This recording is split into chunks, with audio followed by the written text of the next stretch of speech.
সুপ্রিয় শিক্ষার্থীবৃন্দ, তোমরা সবাই কেমন আছো? আশা করি তোমরা সবাই ভালো আছো। তোমাদের সুস্বাস্থ্য কামনা করে আমাদের আজকের ক্লাস আমরা শুরু করছি। আজকের আমাদের ক্লাসের বিষয় হচ্ছে কম্পারিজন অফ অ্যাডজেক্টিভ বা ডিগ্রি। বিগত ক্লাসে আমরা দেখেছি ট্রান্সফরমেশনের ভিতরে আমরা দেখেছি যে ছিল আমাদের comparison of adjective, voice, narration and sentence. আমরা সেন্টেন্স এবং ন্যারেশন নিয়ে কিছু আলোচনা করছি। আজকে আমাদের আলোচনার বিষয় হচ্ছে কম্পারিজন অফ অ্যাডজেক্টিভ বা কম্পারিজন অফ ডিগ্রি। এইটা সম্পর্কে আলোচনা করার পূর্বে আমাদের প্রথমে একটু প্রাথমিক ধারণা রাখতে হবে অ্যাডজেক্টিভটা কী, ডিগ্রিটা কী এবং কম্পারিজন অফ ডিগ্রিটা কী। আচ্ছা, অ্যাডজেক্টিভ বলতে আমরা জানি যে ওয়ার্ড দ্বারা নাউন বা প্রোনাউনের দোষ, গুণ, অবস্থা, সংখ্যা বা পরিমাণ ইত্যাদি বোঝায়, তাকে আমরা বলি অ্যাডজেক্টিভ। ডিগ্রি জিনিসটা কী? কোনো ব্যক্তি বা বস্তুর সাথে অ্যাডজেক্টিভের তারতম্য বোঝাতে তারতম্য বা তুলনাকে বলা হয় ডিগ্রি। কম্পারিজন অফ ডিগ্রিটা কী? কম্পারিজন অফ ডিগ্রি হচ্ছে কোনো ব্যক্তি বা বস্তুর সাথে যে তারতম্য বা তুলনা করার জন্য ডিগ্রির অ্যাডজেক্টিভের রূপান্তর বা পরিবর্তনটাকেই বলা হয় কম্পারিজন অফ ডিগ্রি বা অ্যাডজেক্টিভ। এখন এই লেসন থেকে আমরা যেটা শিখব, এইখানে আমরা কি শিখব? আমরা এই লেসন থেকে যা শিখব সেটা হচ্ছে কাইন্ডস অফ ডিগ্রি, ডিগ্রি কত প্রকার ও কী, সাইন অফ ডিগ্রি, ডিগ্রি সাইনটা কি, ডিগ্রি এর অবস্থান, আচ্ছা চেঞ্জিং রুল, এক্সাম্পল এবং ডিগ্রি তৈরি করার নিয়ম। এই কয়টা জিনিস যে কোনো লেসন আমরা আলোচনা করি না কেন, সেই লেসন থেকে আমরা কি শিখব, সেই জিনিসগুলো যদি আমাদের জানা থাকে তাহলে অবশ্যই এই জিনিসটা আমাদের কাছে একদম পরিষ্কার হবে এবং এটা আমরা সহজেই মনে রাখতে পারবো। কাইন্ডস অফ ডিগ্রি, এই জিনিসটা আমরা সকলেই জানি। সেটা কি? যে ডিগ্রি তিন ধরনের ডিগ্রিটাকে তিনটা ভাগে ভাগ করা হয়েছে। সেই জিনিসটাকে একটা হলো পজিটিভ ডিগ্রি, কম্পারেটিভ ডিগ্রি এবং সুপারলেটিভ ডিগ্রি। এই জিনিসটা আমরা সকলেই জানি।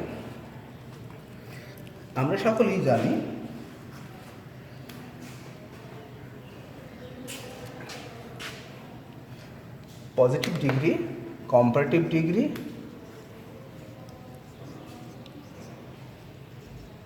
Superlative degree. পজিটিভ ডিগ্রিটা কাকে বলা হয়? যখন অ্যাডজেক্টিভের ডিগ্রির কোনো তুলনা করা হয় না, সাধারণ ধর্ম বা গুণের উল্লেখ করা থাকে। এইখানে ডিগ্রিকে কারোর সাথে কোনো তুলনা করা হবে না, শুধুমাত্র সাধারণ ধর্ম বা গুণের উল্লেখ করা থাকবে, তখন সেটাকে আমরা বলি পজিটিভ ডিগ্রি। যখন দুই বা ততোধিক ব্যক্তি বা বস্তুর মধ্যে আমরা তুলনা বোঝাই তখন সেটাকে বলা হয় কম্পারেটিভ ডিগ্রি। যখন অনেকের সাথে তুলনা করা হয় তখন সেটাকে বলা হয় সুপারলেটিভ ডিগ্রি। এখন আমাদের এই জিনিসটা কেন জানতে হবে? এই জিনিস কারণ আমাদের যখন পরিবর্তন করব, যদি আমরা প্রশ্ন চিনতে না পারি তাহলে অবশ্যই আমাদের পরিবর্তনে ভুল হয়ে যাবে। পজিটিভ। এখন আমরা জানবো যে ডিগ্রিটা যে আমরা চিনবো, আমাদের প্রথমে একটা সেন্টেন্স দেখে চিনতে হবে যে এই সেন্টেন্সটা কিসে দেওয়া আছে। যখন আমরা সেন্টেন্সের মধ্যে অ্যাজ বা সো অ্যাজ পাবো তখন আমরা জানবো সেই বাক্যটা হচ্ছে পজিটিভ ডিগ্রির বাক্য। যখন বাক্যের মধ্যে দেন এই সাইনটা থাকবে তখন আমরা জানবো এটা হচ্ছে কম্পারেটিভ ডিগ্রির বাক্য, এবং যখন আমাদের দেওয়া থাকবে তখন আমরা এটা জানবো সুপারলেটিভ ডিগ্রির বাক্য। এটা অতি সহজেই আমাদের চেনার একটা উপায়। যদি আমরা এটা চিনতে পারি তাহলে আমরা এটা পরিবর্তন করতে পারবো, কারণ আমাদের এই তিনটা ডিগ্রি থেকে যে কোনো ডিগ্রির একটা বাক্য দেওয়া থাকবে এবং যে বাক্যে আমাদেরকে অর্ডার করবে সেই বাক্যে আমাদের বাকি দুইটা যে কোনো একটা অর্ডার করবে, সেটা আমাদেরকে যেতে হবে। আমরা আবার একটা খেয়াল করি, যখন আমরা দেখব সেন্টেন্সের মধ্যে অ্যাজ বা সো অ্যাজ দেওয়া আছে তখন আমরা জানবো যে এই বাক্যটা হচ্ছে পজিটিভ ডিগ্রির বাক্য। যখন সেন্টেন্সের মধ্যে দেন দেওয়া থাকবে তখন আমরা জানবো বাক্যটা হচ্ছে কম্পারেটিভ ডিগ্রির বাক্য। যখন এর মধ্যে দেওয়া থাকবে তখন আমরা জানবো এটা সুপারলেটিভ ডিগ্রির বাক্য। আচ্ছা, এই ডিগ্রি সেন্টেন্সের মধ্যে কোথায় অবস্থান করে? পজিটিভ ডিগ্রির বেলায় অ্যাজ বা সো অ্যাজ এর মাঝখানে পজিটিভ ডিগ্রিটা থাকে, কম্পারেটিভ ডিগ্রির বেলায় দেন এর আগে থাকে, এবং সুপারলেটিভ ডিগ্রির বেলায় দি এর পরে সুপারলেটিভ ডিগ্রিটা থাকে। আবার আমরা খেয়াল করি, অ্যাজ বা সো অ্যাজ এর মাঝখানে বসে পজিটিভ ডিগ্রি, দেন এর আগে বসে কম্পারেটিভ ডিগ্রি এবং দি এর পরে বসে সুপারলেটিভ ডিগ্রি। আমরা আবার একটু খেয়াল করি, যখনই আমাদেরকে পরিবর্তন করতে বলা হবে তখন আমাদেরকে চিনতে হবে বাক্যটা, আমার যে সেন্টেন্সটা দেওয়া আছে এই সেন্টেন্সটা কোন ডিগ্রিতে দেওয়া আছে।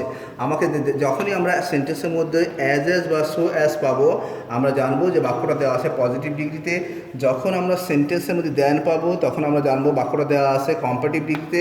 যখন সেন্টেন্সের মধ্যে দি পাবো তখন আমরা জানবো বাক্যটা দেওয়া আছে সুপারলেটিভ ডিগ্রিতে। আচ্ছা, এই ডিগ্রিগুলো সেন্টেন্সে কোথায় অবস্থান করে? সেন্টেন্সের ডিগ্রির অবস্থানটা কোথায়? যখন পজিটিভ ডিগ্রিটা অবস্থান করে অ্যাজ বা সো অ্যাজ এর মাঝখানে, কম্পারেটিভ ডিগ্রিটা অবস্থান করে দ্যান এর আগে, আর সুপারলেটিভ ডিগ্রিটা অবস্থান করে দি এর পরে।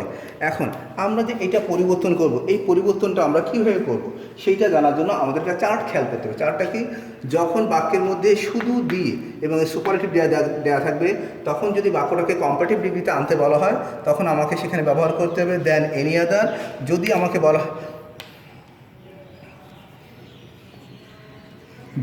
বলা হয় পজিটিভ ডিগ্রিতে নিতে হবে তখন আমাকে ব্যবহার করতে হবে নো আদার। আবারও আমরা একটু খেয়াল করি, আমাকে যখন দেওয়া থাকবে শুধু দি প্লাস সুপারলেটিভ ডিগ্রি, তখন আমাকে কম্পারেটিভ ডিগ্রিতে আসতে হলে দেন এনি আদার এবং পজিটিভ ডিগ্রিতে আসতে হলে নো আদার। আর যদি one of the plus superlative দেওয়া থাকে, সেইখান থেকে যদি আমাকে পজিটিভ ডিগ্রিতে কম্পারেটিভ ডিগ্রিতে আসতে বলা হয়, আমাকে ব্যবহার করতে হবে দেন মোস্ট আদার। এবং যদি আমাকে বলা হয় পজিটিভ ডিগ্রিতে আসতে, তাহলে তখন আমাকে ব্যবহার করতে হবে ভেরি ফিউ।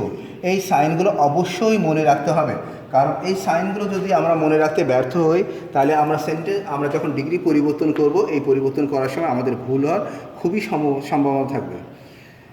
আবার আমরা খেয়াল করি, যখন আমরা ডিগ্রিটা পরিবর্তন করব, আমাকে দেখতে হবে যে শুধু দি প্লাস সুপারলেটিভ ডিগ্রি দেওয়া থাকলে সেখানে আমাকে যদি কম্পারেটিভ ডিগ্রি করতে বলে সেখানে আমি ব্যবহার করবো দেন এনি আদার। যদি আমাকে বলা হয় পজিটিভ ডিগ্রি আসতে, সেখানে ব্যবহার করতে হবে নো আদার। আবার যদি one of the plus superlative দেওয়া থাকে, সেখানে কম্পারেটিভ ডিগ্রি করতে হলে দেন মোস্ট আদার। এবং যদি আমাকে পজিটিভ ডিগ্রি আসতে হয় তাহলে ভেরি ফিউ। এখন যদি আমরা দুইটা এক্সাম্পল খেয়াল করি, তাহলে আমরা অতি সহজেই এই জিনিসটা বুঝতে পারবো যে এই জিনিসটা কেমন হয়। আমরা একটা এক্সাম্পল খেয়াল করি।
এবার আমরা এক্সাম্পল দুটো দিকে একটু খেয়াল করি।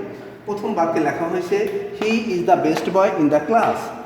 হি ইজ দ্য বেস্ট বয়, এইখানে আছে শুধু দি প্লাস সুপারলেটিভ, শুধু দি প্লাস সুপারলেটিভ। শুধু দি প্লাস সুপারলেটিভ থাকলে আমরা কম্পারেটিভ ডিগ্রি করার সময় চলে যাব দেন এনি আদারে। আমরা চলে যাব এনি আদারে। আমরা এই বাক্যটা কি দেখাচ্ছি, হি is better than any other boy in the class. শুধু সুপারলেটিভ থেকে আমরা চলে আসছি দেন এনি আদারে। শুধু সুপারলেটিভ দেন এনি আদার থাকে, যদি আমাদেরকে পজিটিভ ডিগ্রিতে আসতে হয় সেখানে আমাকে ব্যবহার করতে হবে নো আদার। এই বাক্যতে আমরা দেখাচ্ছি no other boy is as good as he. আবার একটু আমরা খেয়াল করি, শুধু the plus superlative than any other no other. এটা হচ্ছে আমাদের প্রথম চেঞ্জিং রুল। আচ্ছা, দ্বিতীয় এটা যদি আমরা খেয়াল করি, he is on of the best boys. আচ্ছা, এইখানে ব্যবহার করা হয়েছে on of the plus superlative. On of the plus superlative থেকে যদি আমাদের কম্পারেটিভ ডিগ্রি যেতে হয় সেখানে ব্যবহার করবো দেন মোস্ট আদার। যদি আমাদের পজিটিভ ডিগ্রি যেতে হয় ব্যবহার করবো very few.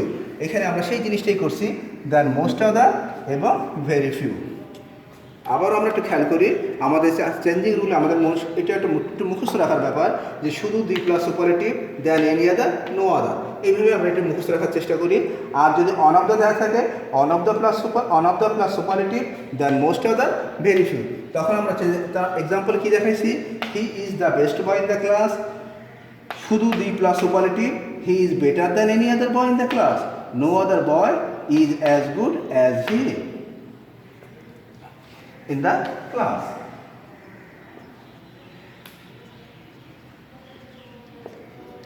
In the class, in the village, in the town, এটা যদি আমাদের প্রশ্নে থাকে আমরা লিখব, না থাকলে লিখব না। এটার কোনো ফাংশন নাই, এটা প্রশ্নে থাকলে লিখতে হবে, না থাকলে লেখার কোনো প্রয়োজনই নেই।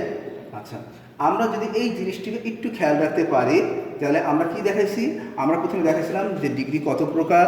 আচ্ছা, ডিগ্রি 3 প্রকার, তারপরে দেখাইছিলাম ডিগ্রি চেনার উপায়, এবং তারপরে আমরা কি দেখাইছি ডিগ্রির অবস্থানটা কী, এবং তারপরে আমরা দেখাইছি চেঞ্জিং রুল, কীভাবে আমরা পরিবর্তন করব, চেঞ্জিং রুল। আচ্ছা, এই চেঞ্জিং রুলটা আমাদেরকে অবশ্যই মনে রাখতে হবে, কারণ এইটা যদি আমরা মনে রাখতে না পারি তাহলে আমরা বাক্য চিনতে পারবো না এবং আমাদেরকে পরিবর্তন করার সময় ভুল হওয়ার খুবই সম্ভাবনা থেকে যাবে। সুতরাং আমাদেরকে এই ভুল থেকে এড়ানোর জন্য এবং দ্রুত এবং নির্ভুল করার জন্য আমাদেরকে এই চারটা অবশ্যই মনে রাখতে হবে। এখন আমরা দেখব যে ডিগ্রি কীভাবে তৈরি করা যায়। ওকে, ডিগ্রি পরিবর্তন করার সময় আমরা একটা মতো বিপদে পড়ি যে কোন ডিগ্রিটা কীভাবে আমরা তৈরি করব। এত ডিগ্রি আছে যা মুখস্থ করা সম্ভব না, কিন্তু যদি আমরা কিছু নিয়মের দিকে খেয়াল করি তাহলে আমাদের আর ডিগ্রি মুখস্থ করার প্রয়োজন হবে না। যে সকল ওয়ার্ড বা অ্যাডজেক্টিভ সাধারণত আমরা একবারে উচ্চারণ করি তার কম্পারেটিভলি করার সময় মূল শব্দের পরে যদি আমরা ইয়ার এবং সুপারলেটিভ ডিগ্রি পরে যদি আমরা ইএসটি যোগ করে দিই তাহলে অতি সহজেই সেই ডিগ্রিটা পরিবর্তন হয়ে যাবে। এবার আমরা দেখব যে ডিগ্রি কীভাবে আমরা পরিবর্তন করার সময় কীভাবে ডিগ্রিগুলো তৈরি করব। ডিগ্রি তৈরি করার সময় আমাদের বেশিরভাগ শিক্ষার্থী ডিগ্রি কী করে, বই থেকে মুখস্থ করে। এই মুখস্থ করে বেশি সময় মনেও রাখা যায় না এবং ভুল হয়। সেই ভুল থেকে বের হয়ে আসার জন্য আমরা কিছু নিয়ম মনে রাখবো। যে সকল ওয়ার্ড আমরা বা অ্যাডজেক্টিভ আমরা সাধারণত একবারে উচ্চারণ করি সেই সকল ওয়ার্ডের পরে সাধারণত আমরা ইয়ার কম্পারেটিভ ডিগ্রি যোগ করার সময় ইয়ার এবং সুপারলেটিভ ডিগ্রি করার সময় মূল শব্দের শেষে আমরা ইএসটি যদি যোগ করে দিই এটা অতি সহজেই সেটা কম্পারেটিভ এবং সুপারলেটিভ ডিগ্রিতেই দেওয়া যাবে। এক্সাম্পল হিসেবে যদি আমরা খেয়াল করি টল, এই টল শব্দটা আমরা একবার উচ্চারণ করি যেটাকে বলা হয় অনসিলেবল বা মনোসিলেবল। এইটার পরে টলের সাথে আমরা কি করছি, একটা ইয়ার যোগ করেছি। ইয়ার যোগ করে দিলে এই শব্দটা হয়ে যায় টলার, মূল শব্দের শেষে আমরা ইয়ার যোগ করছি। টল হলো মূল শব্দ, এইটার সঙ্গে আমরা যোগ করছি ইএসটি, এটা তখন শব্দটা হয়ে যায় টলেস্ট। সুতরাং এটা হয়ে যাচ্ছে tallest, that means superlative degree. এই জিনিসটা অবশ্যই আমাদের, কিন্তু ওয়ার্ডের শেষে যদি ই থাকে আমরা শব্দটা উচ্চারণ করব একবারে, কিন্তু যদি শুধু ই থাকে সেই ক্ষেত্রে আমরা কম্পারেটিভ করার সময় শুধু একটা আর যোগ করব এবং সুপারলেটিভ ডিগ্রি করার সময় আমরা যোগ করব এসটি। এটা করে যেমন আমরা দেখাতে পারি লার্জ একটা শব্দ, যে শব্দটা শেষে আছে একটা ই আছে, লার্জার, লার্জেস্ট। ঠিক সেইরূপ আমরা দেখতে পারি ওয়াইজ একটা শব্দ আছে যে ওয়াইজের পরে আছে আমাদের ই, সুতরাং এখানে আমরা শুধুমাত্র আর যোগ করছি এবং সুপারলেটিভ ডিগ্রির সময় আমরা ইএসটি যোগ করছি। আমরা আবার একটু খেয়াল করি, ডিগ্রি যখন আমরা পরিবর্তন করব তখন আমরা ডিগ্রি আমরা মুখস্থ করার উপরে নির্ভর করি। সেই মুখস্থ করার থেকে আমরা বের হয়ে আসার জন্য আমরা কিছু নিয়ম যদি খেয়াল করি তাহলে আমাদের ডিগ্রি তৈরি করার সময় বা পরিবর্তন করার সময় ভুলও হবে না এবং আমরা নির্ভুল কাজ করতে পারবো। যেমন আমরা কি বুঝি যে সকল ওয়ার্ড সাধারণত একবারে বা অ্যাডজেক্টিভ আমরা একবারে উচ্চারণ করি সেগুলোর মূল শব্দের পরে ইয়ার এবং কম্পারেটিভ করার সময় মূল শব্দের পরে ইয়ার এবং সুপারলেটিভ করার সময় মূল শব্দের পরে ইএসটি আমরা যোগ করব। কিন্তু যে সকল শব্দের শেষে ই থাকবে সেখানে শুধুমাত্র আর যোগ করতে হবে এবং সুপারলেটিভের বেলায় যোগ করতে হবে এসটি। পজিটিভ ডিগ্রি শেষে যদি ওয়াই থাকে, সেই ওয়াইয়ের স্থলে আমরা আই লিখব এবং আয়ের শেষে আমরা ইয়ার এবং ইএসটি যোগ করবো। যেমন ড্রাই, এই ড্রাই শব্দের শেষে আছে ওয়াই, এখানে আসছে ড্রায়ার, ড্রায়েস্ট।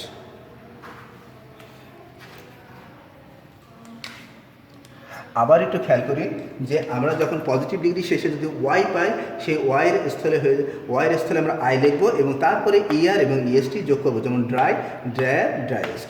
হ্যাপির পরে আছে ওয়াই, এই হ্যাপি ওয়াইয়ের জায়গায় আমরা লিখছি আই এবং ইয়ার, এখানে আই এবং ইএসটি যোগ করছি। কিন্তু ওয়াই এর পূর্বে যদি ভায়েল থাকে তাহলে ওয়াইয়ের পরিবর্তন হবে না, শুধুমাত্র ইয়ার এবং ইএসটি যোগ হবে। যেমন গে, গেয়ার, গেস্ট, গ্রে, গ্রেয়ার, গ্রেস্ট। আচ্ছা, যে সকল ওয়ার্ড এর শেষে একটা মাত্র কনসোনেন্ট থাকবে এবং সেই লাস্ট কনসোনেন্টের আগে যদি একটা মাত্র ভয়েল থাকে তাহলে আমরা কি করব, ওই কনসোনেন্টটাকে ডবল করার পরে ইয়ার এবং ইএসটি যোগ করব। যে সকল ওয়ার্ডের লাস্টে একটা মাত্র কনসোনেন্ট থাকবে এবং সেই কনসোনেন্টের আগে যদি একটা মাত্র ভায়েল থাকে, একটু খেয়াল করতে হবে, যদি একটা মাত্র ভায়েল থাকে তাহলে আমাদেরকে কি করতে হবে, তাহলে আমাদেরকে লাস্ট কনসোনেন্টটাকে ডবল করে তারপরে ইয়ার এবং ইএসটি যোগ করতে হবে। যেমন বিগ, এই বিগ শব্দটা শেষে জি শব্দটা হচ্ছে কনসোনেন্ট এবং তার আগে একটা মতো ভায়োল আছে আই, এবং এই জন্য আমরা কী করছি, বিগের জিটাকে ডবল করে তারপরে আমরা ইয়ার এবং ইএসটি যোগ করছি। ঠিক সেই রকম ফ্যাট, ফ্যাটার, ফ্যাটেস্ট পসিবল। আমরা এখন দেখাচ্ছি যে সকল শব্দ আমরা একবার উচ্চারণ করতে পারি, কিন্তু আমাদের এছাড়াও অনেক শব্দ বা ওয়ার্ড রয়ে গেছে যেগুলো একের অধিকবারে উচ্চারিত হয়। তাহলে সেক্ষেত্রে আমরা কী করব, যে সকল ওয়ার্ড একের অধিকবারে উচ্চারিত হয় তার কম্পারেটিভের বেলায় মূল শব্দের আগে মোর এবং সুপারলেটিভের বেলায় করার সময় মূল শব্দের আগে মোস্ট বসাতে হবে। যেমন আমরা যদি খেয়াল করি বিউটিফুল, এই শব্দটা more than one syllable, more beautiful, most beautiful. ঠিক আরেকটা ওয়ার্ড আছে কেয়ারফুল, এমন একটা word, more careful, most careful. আমরা আবার একটু খেয়াল করি, এতক্ষণ আমরা আলোচনা করছিলাম যে সকল ওয়ার্ড আমরা একবার উচ্চারণ করি কিন্তু একের অধিকবার উচ্চারিত হয়, এরকম প্রচুর শব্দ বা ওয়ার্ড রয়ে গেছে।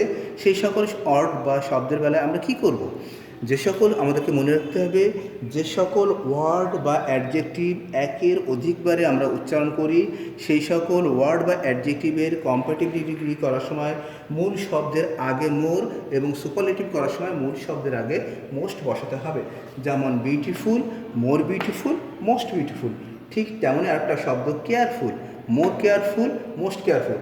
আর কিছু ডিগ্রি আছে যেগুলো পরিবর্তন করা সুনির্দিষ্ট কোনো নিয়ম নয়, যেমন bad, ওর্স, good, better, best, many, মোর, মোস্ট, মাস, মোর, মোস্ট। এইগুলো যদি আমরা একটু মনে রাখতে পারি তাহলে আশা করি আমাদের ডিগ্রি যে পরিবর্তনটা, এই পরিবর্তনটা আমাদের কাছে অনেক সহজ হবে এবং আমরা নির্ভুলভাবে আমাদের এই কাজটা আমরা করতে পারব। আজকে আমাদের এই ডিগ্রির আলোচনা এখানেই সমাপ্ত করছি। তোমাদের সবাই সুস্থ থাকবা, ভালো থাকবা, স্বাস্থ্যবিধি মেনে চলবা, এই আশা, এই প্রত্যাশায় আজকের ক্লাস থেকে এখানেই বিদায়। আল্লাহ হাফেজ।